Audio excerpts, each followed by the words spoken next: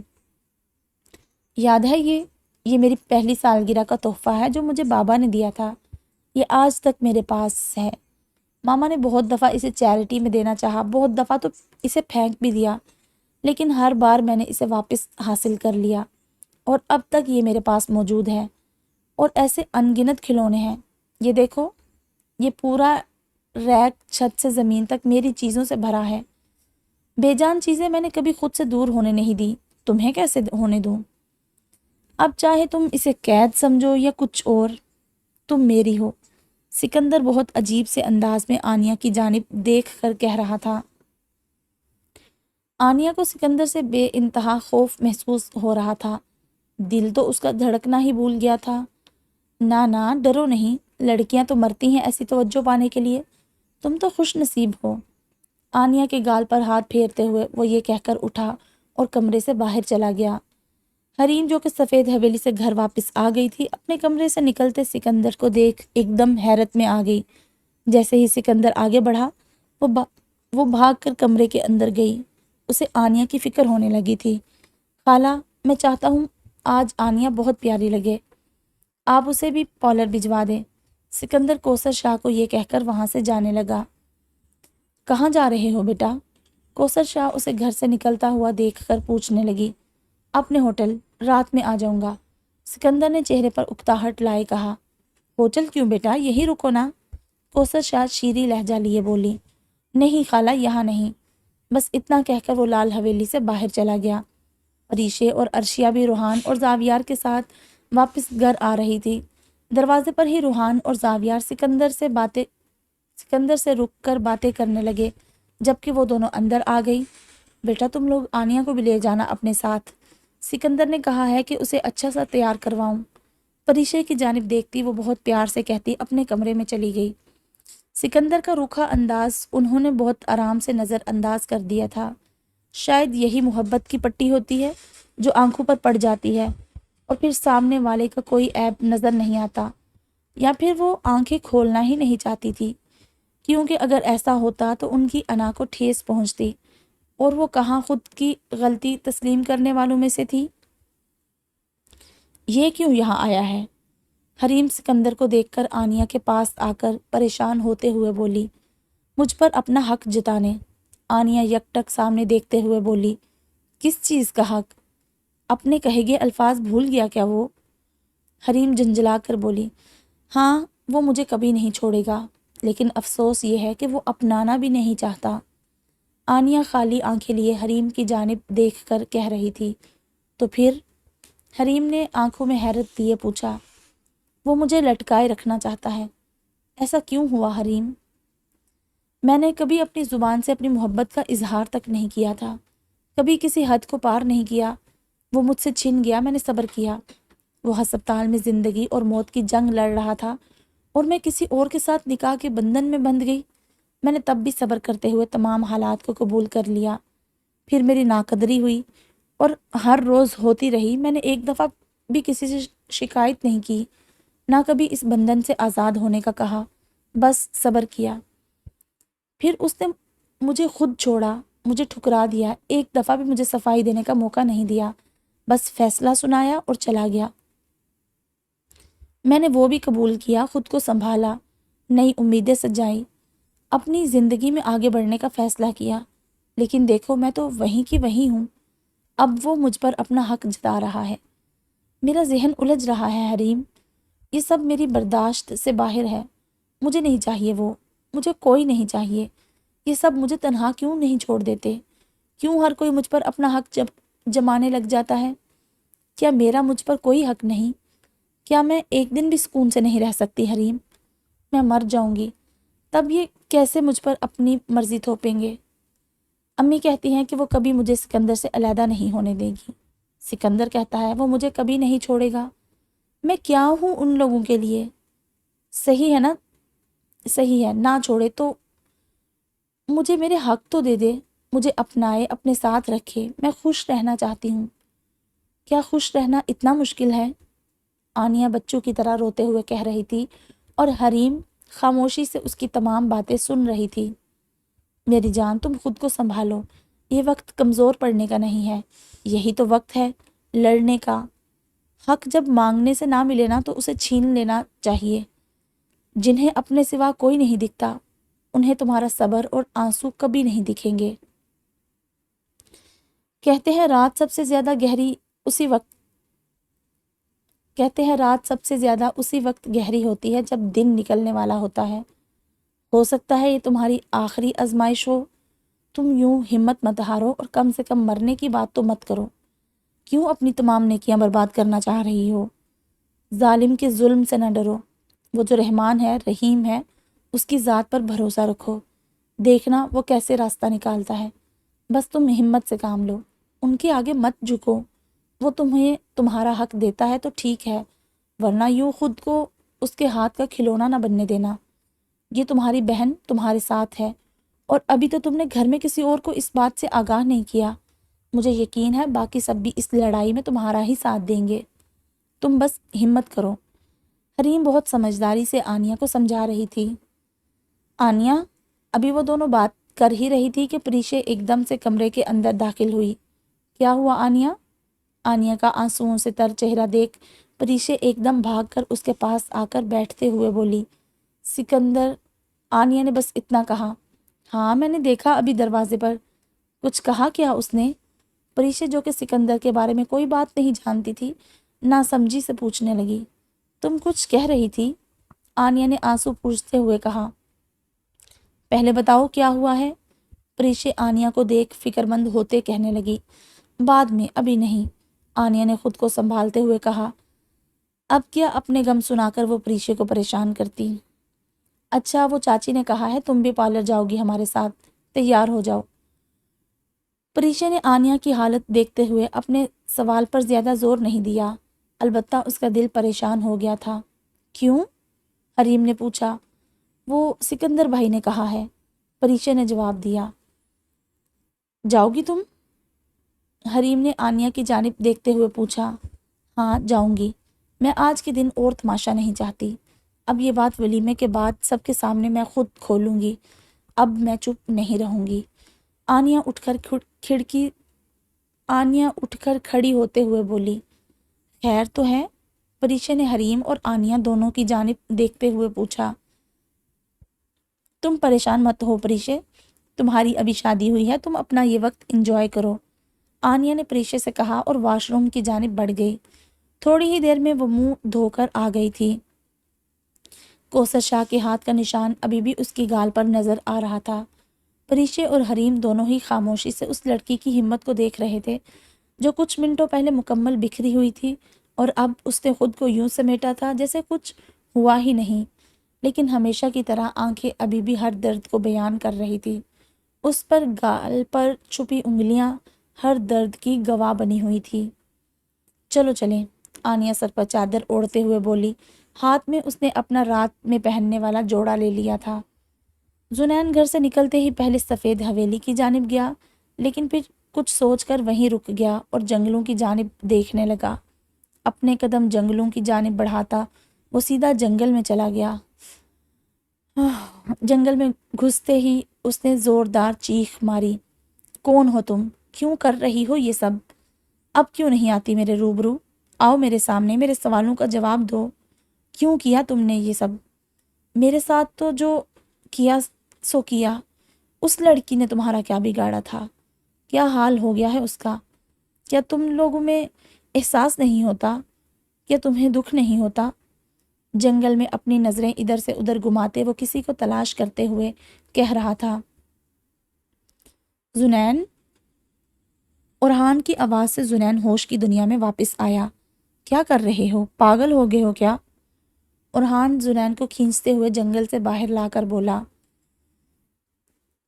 اس کی وجہ سے ہوئی ہے اس کی زندگی برباد۔ کچھ ہوا ہے، رو رہی ہے، وہ مارا ہے اسے چاچی نے، اور میں کچھ نہیں کر سکتا۔ زنین غم و غصے کے ملے جلے تاثرات لیے کہہ رہا تھا۔ تو جب تم انہیں کچھ نہ کہہ سکے تو خود کو نقصان پہنچانے یہاں آ گئے۔ اورحان بھی غصے میں بولا، یہ سب اس کی وجہ سے ہوا ہے۔ زنین نے جنگلوں کی جانب اشارہ کرتے ہوئے کہا، نہیں، یہ سب کوثر چاچی کی ضد کی وجہ سے ہو رہا ہے۔ حریم جو کہ زنین کو بلانے آئی تھی، زنین کی بات سن کر خود کو کہنے سے روک نہ پائی، حریم تم یہاں کیوں آئی ہو؟ زنین خود کو سنبھالتے ہوئے بولا، آپ کو بلانے آئی تھی، مجھے لگا تھا آپ باہر ہی ہوں گے، لیکن جب آپ کو جنگل سے نکلتے دیکھا تو یہاں آ گئی۔ حریم کا لہجہ بالکل کھرا تھا۔ چلو یہاں سے۔ زنین حریم کا ہاتھ پکڑ کر اسے لال حویلی کے پاس لے آیا۔ وہ جگہ خطرناک ہے، وہاں آئندہ مت جانا، کسی کے پیچھے بھی نہیں، سن لیا؟ زنین پریشان ہوتے ہوئے بولا، تو آپ بھی آئندہ وہاں مت جائیے گا۔ حریم بھی اپنے بھائی کو لے کر خوف زدہ تھی۔ اچھا ٹھیک ہے بس۔ زنین نے اپنے چہرے پر مصنوعی مسکراہٹ سجا کر اپنے تمام تر جذبات کو چھپاتے ہوئے کہا، بھائی مجھے آپ سے بات کرنی ہے۔ حریم نے بات کا آغاز کرنا چاہا۔ وہ زنین کو آنیہ کے بارے میں بتا دینا چاہتی تھی۔ ابھی نہیں گڑیا، بعد میں۔ زنین حریم کو اندر بھیج دینا چاہتا تھا۔ ایک تو اس سے اپنے جذبات پر کنٹرول نہیں ہو رہا تھا، اوپر سے اورحان کی موجودگی میں حریم کا آنا اسے کہیں نہ کہیں دل میں اچھا نہیں لگ رہا تھا تو وہ آخر بائی ہی نا۔ اچھا ٹھیک ہے۔ حریم فوراً ہی وہاں سے چلی گئی۔ یار تم لے جاؤ ان دونوں کو پارلر، میرے سر میں درد اٹھ گیا ہے۔ زنین نے کنپٹی کو مسلتے ہوئے کہا، ہاں تو اور جاؤ وہاں اور چیخو، ابھی بیماری سے اٹھے ہو، لیکن خیال ہو تو بات ہے نا۔ جاؤ جا کر آرام کر لو، اور سنو آرام ہی کرنا، رات میں ٹھیک دیکھوں میں تمہیں۔ اورحان نے زنین کے کندھے کو تھپ تھپاتے ہوئے کہا اور گاڑی نکالنے لگا۔ سب لڑکیاں لاؤنج میں کھڑی تھی جب زنین مین گیٹ سے اندر آیا۔ آنیہ کے اداس چہرے کو ایک پل کے لیے دیکھ کر زنین کو اپنے دل میں درد کی ٹیسیں اٹھتی محسوس ہونے لگی۔ آنیہ زنین کی نظریں خود پر محسوس کرتی دوسری جانب مڑ گئی۔ وہ جانتی تھی کہ زنین اسی کو دیکھ رہا ہے۔ وہ اس وقت کمزور نہیں پڑنا چاہتی تھی۔ زنین نے آنیہ کے مڑتے ہی خود کو سنبھالا اور سیدھا اپنے کمرے کی جانب بڑھ گیا۔ بیٹا پارلر نہیں جا رہے؟ کوثر شاہ پیچھے سے بولی۔ میرے سر میں درد ہو رہا ہے چاچی، اورحان کو بول دیا ہے وہ لے کر جا رہا ہے۔ کوثر شاہ کی جانب دیکھے بغیر وہ یہ کہتا ہوا سیڑھیاں چڑھنے لگا۔ چلو یہ بھی اچھا ہوا، آنیہ سے یہ جتنا دور رہے اتنا ہی اچھا ہے۔ کوثر شاہ خود کلامی کرتی دل ہی دل میں خوش ہونے لگی۔ شام ہوتے ہی سب لوگ اپنے اپنے کاموں میں لگ گئے تھے۔ ہر طرف افراتفری کا ماحول تھا۔ آج کا فنکشن بھی دونوں حویلیوں کے بیچ میں منعقد کیا گیا تھا۔ پورا روڈ لائٹوں اور بڑے بڑے فانوسوں سے جگمگا رہا تھا۔ زنین ابھی بھی اپنے کمرے میں بند تھا۔ واقعی میں اس کا سر بری طرح سے دکھ رہا تھا۔ اس حادثے کے بعد سے جب زنین کوئی ٹینشن لیتا تھا اس کا سر اسی طرح دکھنے لگ جاتا تھا۔ یہ تو اچھا ہی تھا کہ زنین پریشانی کو خود پر سوار نہیں کرتا تھا، لیکن اب ہر وقت تو آپ اپنے غم سے منہ نہیں پھیر سکتے نا۔ بھائی اٹھ جائیں۔ حریم جو کہ سر سے پیر تک تیار تھی زنین کے کمرے میں آ کر اسے جگانے لگی۔ ابھی جاؤ حریم، میرا سر بری طرح سے دکھ رہا ہے، مجھے سونے دو۔ زنین نے آنکھیں بند کیے کہا، دوا کھائی آپ نے سر درد کی؟ حریم دوا کے ڈبے میں دوا ڈھونڈتے ہوئے بولی، نہیں مجھے سونے دو، میں ٹھیک ہوں۔ زنین نے بھاری آواز میں کہا، آپ کو تو بخار ہو رہا ہے بھائی۔ زنین کی آواز سن کر حریم کو زنین کی حالت ٹھیک نہیں لگی تو اس کے سر پر ہاتھ رکھ کر چیک کرتے ہوئے بولی، نہیں میں ٹھیک ہوں۔ زنین بضد تھا، کیا کروں، بھائی کو بھی نہیں بتا سکتی، چاچو کو بولتی ہوں۔ حریم ظفر شاہ کو بلانے کے لیے کمرے سے باہر نکلی۔ ہر جگہ جب وہ انہیں ڈھونڈ ڈھونڈ کر تھک گئی تو وہ کوثر شاہ کے پاس آئی۔ چاچی، چاچو کہاں ہیں؟ حریم نے پریشان ہوتے ہوئے پوچھا۔ کیا ہوا، پریشان لگ رہی ہو؟ کوثر شاہ نے حریم کو دیکھتے ہوئے پوچھا۔ وہ زنین بھائی کو بخار ہو رہا ہے، انہیں ہاسپٹل لے کر جانا ہے۔ حریم کی نظریں ہر جگہ ظفر شاہ کو ڈھونڈ رہی تھی۔ بیٹا زنین تو سونے چلا گیا ہے، زاویار اور روحان کا ولیمہ ہے آج، تو کوئی تو کام کرے گا نا، تمہارے چاچو کاموں میں لگے ہیں، وہ کیسے جا سکتے ہیں؟ زنین کو کہو ہمت کر کے خود جا کر دکھا آئے، ورنہ تو مشکل ہے۔ کوثر شاہ اپنی شیریں زبان میں صاف منع کر گئی تھی۔ یا اللہ کیا کروں اب؟ حریم وہیں کھڑی ہو کر پریشان ہو رہی تھی کہ اس کی نظر اورحان پر پڑی۔ بالکل ہلکے گلابی رنگ کی میکسی پر بہت نازک سی جولری پہنے وہ اس کی جانب بڑھ رہی تھی۔ حریم کو اپنی جانب بڑھتے دیکھ اورحان کا دل آہستہ آہستہ دھڑکنے لگا تھا۔ یہ کل سے تیسری بار تھا جب وہ اس کے پاس چل کر خود آ رہی تھی۔ چاہے جو بھی بات کیوں نہ ہو، کسی مطلب سے ہی صحیح، لیکن حریم کا یوں اسے اہمیت دینا اس کے دل کو خوش کر رہا تھا۔ وہ بھائی کی طبیعت ٹھیک نہیں، انہیں دیکھے بخار ہو رہا ہے، اور چاچو کہیں بھی نہیں مل رہے۔ حریم پریشان ہوتی کہہ رہی تھی۔ کہاں ہے وہ؟ اورحان نے ایک دم پوچھا۔ وہ اپنے کمرے میں۔ حریم نے لال حویلی کی جانب اشارہ کرتے ہوئے کہا۔ حریم کے بتاتے ہی اورحان فوراً لال حویلی کی جانب بھاگا۔ حریم بھی اس کے پیچھے پیچھے آ رہی تھی، البتہ وہ اورحان سے بہت پیچھے رہ گئی تھی۔ منع کیا تھا نا تمہیں وہاں مت جاؤ، نہیں سنتے تم میری بات، کر لیا نا خود پر ظلم۔ اورحان زنین کے ماتھے پر ہاتھ رکھتے ہوئے فکر سے بولا۔ میں ٹھیک ہوں، سونے دو مجھے بس۔ زنین اورحان کا ہاتھ جھٹکتے ہوئے بولا۔ چپ ہو جاؤ بس، چلو میرے ساتھ۔ اورحان نے زبردستی زنین کو اٹھایا اور اپنے ساتھ لے جانے لگا۔ تبھی حریم بھی کمرے میں آ گئی۔ زنین کو سہارا دیتے اورحان اسے آہستہ آہستہ سیڑھیوں سے نیچے اتر رہا تھا جب اس کی نظر آنیہ پر پڑی۔ آنیہ کو دیکھ کر اورحان کو شدید غصہ آنے لگا۔ تم اس کے لیے خود پر ظلم کرتے ہو، اس کے لیے جب جب تم مشکل میں ہوتے ہو یہ اپنی زندگی میں آگے بڑھنے لگ جاتی ہے۔ اورحان نے دل ہی دل میں پہلے آنیہ اور پھر زنین کو دیکھتے ہوئے کہا۔ حریم کیا ہوا ہے زنین کو؟ آنیہ نے حریم کے پاس آ کر پوچھا۔ وہ بھائی کے سر میں درد تھا اور اب بخار ہو رہا ہے تیز۔ حریم نے پریشان ہوتے ہوئے کہا۔ میری وجہ سے ہوا ہے یہ، آنیہ نے اپنے آنسو روکتے ہوئے بہت آہستہ سے کہا۔ یہ سب چھوڑو، ابھی سب دیکھ رہے ہیں، تم پریشان مت ہو، انشاءاللہ بھائی ٹھیک ہو جائیں گے۔ حریم آنیہ کو تسلی دینے لگی، اس کے علاوہ وہ اور کر بھی کیا سکتی تھی۔ ولیمے کا فنکشن شروع ہو گیا تھا۔ زنین ڈاکٹر کے پاس سے آ گیا تھا۔ کوثر شاہ نے بہت کوشش کی کہ اسے اس کے کمرے میں آرام کرنے دیا جائے، لیکن اورحان نے ان کی ایک نہ چلنے دی۔ وہ کسی بھی حال میں زنین کو گھر میں اکیلا نہیں چھوڑنا چاہتا تھا، اور آج تو بالکل نہیں۔ آج تو وہ جنگل میں اسے للکار کے آیا تھا۔ ایک سیکنڈ کے لیے بھی اورحان نے زنین کو اکیلا نہیں چھوڑا تھا۔ زنین کا سر ابھی بھی بہت درد کر رہا تھا، اور ڈاکٹر کا کہنا تھا کہ جب تک اس کا سٹریس ریلیز نہیں ہوتا درد رہے گا۔ اپنے سامنے بار بار سکندر کو آنیہ کے ساتھ دیکھ کر اس کا سٹریس کہاں کم ہونا تھا، اوپر سے اسے کوثر شاہ سے بھی شدید الجھن ہو رہی تھی۔ کچھ تھا جو آج ہوا تھا، اسے عجیب الجھن ہو رہی تھی۔ وہ جانتا تو نہیں تھا کہ آنیہ کے ساتھ کیا ہوا ہے، لیکن اس کی چھٹی حس بہت کچھ محسوس کر رہی تھی۔ آنیہ سکندر کو مسلسل نظر انداز کر رہی تھی، لیکن وہ اس سب کے باوجود بھی اس کے ساتھ اس طرح گھوم رہا تھا جیسے نہ جانے ان کے بیچ کتنی محبت ہے۔ ہر ایک ان دونوں کو دیکھ ماشاءاللہ کہہ رہا تھا۔ کوثر شاہ تو یہ سب دیکھ پھولے نہیں سما رہی تھی۔ مریض کو ہوش آ گیا ہے، ان کے گھر والوں کو اطلاع دے دو۔ ڈاکٹر نے جعفر شاہ کے کمرے سے نکلتے ہوئے ایک وارڈ بوائے سے کہا۔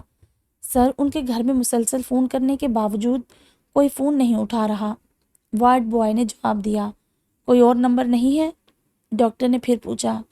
نہیں سر، ایک ہی ہے ظفر شاہ کے نام سے، وہ کوئی نہیں اٹھا رہا۔ ظفر شاہ کا موبائل جو کہ کمرے میں تھا مسلسل بج رہا تھا۔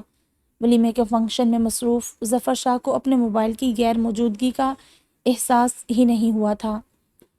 چلو فی الحال مریض کو میڈیسن دیتے رہو، رابطہ ہو جائے تو مجھے اطلاع کر دینا۔ ڈاکٹر یہ کہتا ہوا وہاں سے چلا گیا، جبکہ جعفر شاہ آنکھیں کھولے ہاسپٹل کے بیڈ پر لیٹے ہوئے تھے۔ دماغ بالکل سن تھا، نہ کوئی بات یاد تھی نہ ہی کوئی اپنا۔ اتنے عرصے سے سویا ذہن کسی بھی لمحے کو یاد نہیں کر پا رہا تھا۔ جسم کے کسی بھی حصے میں حرکت نہیں ہو رہی تھی۔ وہ بالکل سیدھے لیٹے ہوئے پریشان ہوتے ادھر ادھر دیکھ رہے تھے۔ ولیمے کا فنکشن اپنے اختتام پر تھا۔ دونوں جوڑے آج بھی بہت حسین لگ رہے تھے۔ کل کے مقابلے میں دونوں ہی لڑکیاں آج کافی مطمئن تھیں۔ عرشیہ بھی آج تھوڑا تھوڑا مسکرا رہی تھی۔ زنین کی نظر صرف اور صرف آنیہ پر تھی۔ سکندر کا بار بار اس کے پاس جانا اور آنیہ کا اس کو اگنور کرنا زنین کو الجھا رہا تھا۔ اگر تم خوش ہوتی تو مجھے شاید اس وقت اتنا عجیب نہ لگتا، لیکن تم پریشان ہو اور میں یہ دیکھ سکتا ہوں۔ مجھے سمجھ نہیں آ رہا کہ دیکھ کر اندیکھا کیسے کروں۔ تمہیں کسی اور کے ساتھ خوش دیکھ سکتا ہوں، لیکن تمہیں کسی دوسرے شخص کے ساتھ دکھی دیکھ میرا دل جل رہا ہے، تکلیف بڑھ رہی ہے۔ شاید کوئی اور ہوتا تو خوش ہوتا، کہ تم اس کے ساتھ خوش نہیں تو میں کیوں خوشی محسوس نہیں کر پا رہا؟ آنیہ کی جانب دیکھتا وہ دل ہی دل میں کہہ رہا تھا، مت دیکھ یار، ایسے کوئی دیکھ لے گا۔ اورحان زنین کے کندھے پر ہاتھ رکھ کر بہت آہستہ سے بولا، ایک بات بولوں؟ زنین اورحان کی جانب مڑ کر کہنے لگا، ہاں بولو، پوچھ کیوں رہے ہو؟ اورحان نے مسکراتے ہوئے کہا، تم جس کسی سے بھی محبت کرتے ہو اس کی مرضی ہو تو چھوڑنا مت، اور اگر اس کی مرضی نہ ہو تو زبردستی مت کرنا۔ زبردستی کی محبت کتابوں میں اچھی لگتی ہے، کتابوں میں اس طرح کی کہانیوں کے ہیپی اینڈنگ ہو جاتی ہے، حقیقت میں عورت بہت کچھ سہتی ہے، یاد رکھنا میری بات۔ زنین سادہ سے الفاظوں میں بہت کچھ کہہ گیا تھا۔ تو اس کے ساتھ ہی ہماری آج کی ایپیسوڈ نمبر 22 یس مکمل ہوتی ہے۔ تو جلد ملتے ہیں ہم، تب تک آپ ویڈیو کو لائک کریں، چینل کو سبسکرائب کریں اور اپنا ڈھیر سارا خیال رکھیے۔ اللہ حافظ۔